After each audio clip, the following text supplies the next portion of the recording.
Hello, it's Amanda Bleesing back again from the Ambition Revolution. Midway through last year, I came up with a plan that instead of working for someone else, I wanted to create something all of my very own. This, whatever it was, needed to sustain me, be something I truly believed in, and also something that fitted into my work ethos of helping people do better work. And then it came to me. I'd like to work in the gender diversity space, in the leadership space, empowering others, more importantly, and creating change. Yes, I wanted to be an ambition revolutionary when I grew up. This idea was big, bold and audacious, and some even told me that I would be labelled negatively. However, I wasn't deterred and decided to establish myself as a thought leader, thinker, speaker, mentor and trainer on the topic of empowering women into leadership roles, because it's big important work and I'd like to be the one to do it.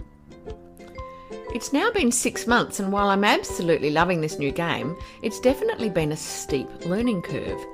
So for any other ambition revolutionaries out there wanting to take a risk with their career, to go for that big promotion or do something wild and audacious, here are my top 10 tips for keeping you fired up and motivated. Establish a gratitude practice. This is my antidote to fear. So when I made the decision to go out on my own, I established this practice. Of all the things I do to support well-being, physical and mental health, I can honestly say that this has been a total game changer. In fact, my recent research has taught me that women in particular will find it more easily to find the negative unless we are disciplined about it. So gratitude away, and not only will it change the way you think, but it also changes your brain structure in positive ways. Take action. Put your money where your mouth is. You can read about an apple and you can look at an apple all you like, but until you eat that apple, you really don't know what an apple is. Just keep putting one foot in front of the other towards your goal, and it gets closer every day. And better yet, action is the perfect antidote for low confidence and despair. Establish routines. These routines get the grunt work out of the way. Put things in your diaries and allocate time targets against them. Design beats discipline every time, and routines are definitely a great antidote to human error and human nature. Maintain an attitude of curiosity. So curiosity is a perfect antidote to all or nothing thinking, black versus white thinking, and the need to exaggerate. Plus, it removes disheartenment when things don't go exactly to plan.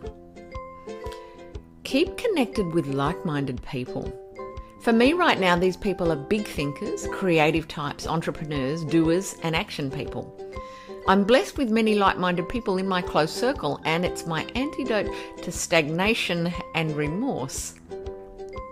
Keep a daily journal. Not only does this help you create sense and clarity of the day prior, but it's been a great tool for me to decode some of my darker moments. Better yet, there's some wonderful research around now about the benefits of journaling.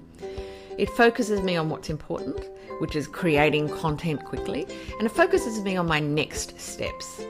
It's a gentle way to enter the day, and it's a great antidote for procrastination. Find internal motivations.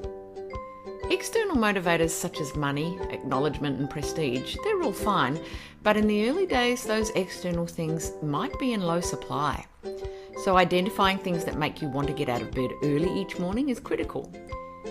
Fear might also be a great motivator, but intrinsic positive drivers feel so much better and are my antidote to lethargy and flagging willpower. Get your BHAGs out of the way early. I'm hoping you've heard of BHAGs, big hairy ass goals. So if I'm able to kickstart my working day with one big thinking item, it means I don't have the burden of that hanging over me throughout the day. Have you ever had the experience of being late with your tax return?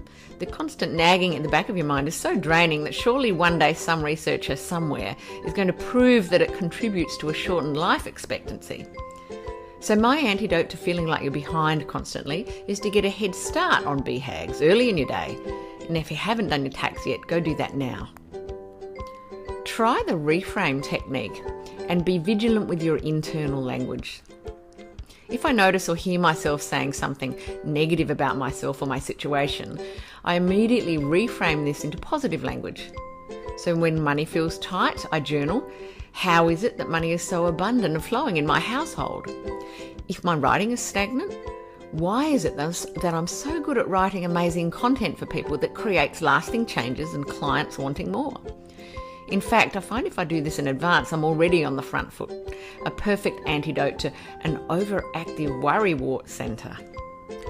And number 10, know that this is all normal, my antidote to feeling like an outlier. The knowledge that my insecurities, feelings of being an imposter, a perfectionist, and simply not good enough are actually not unique. Most people have these same insecurities, including some very highly successful people who I greatly admire. And if they can feel like this and still do amazing work, then it's entirely possible for me. So if you were going to go and do something big and scary and out of your comfort zone with your career and earning potential, how would you cope? What strategies would you employ? And what advice might you give?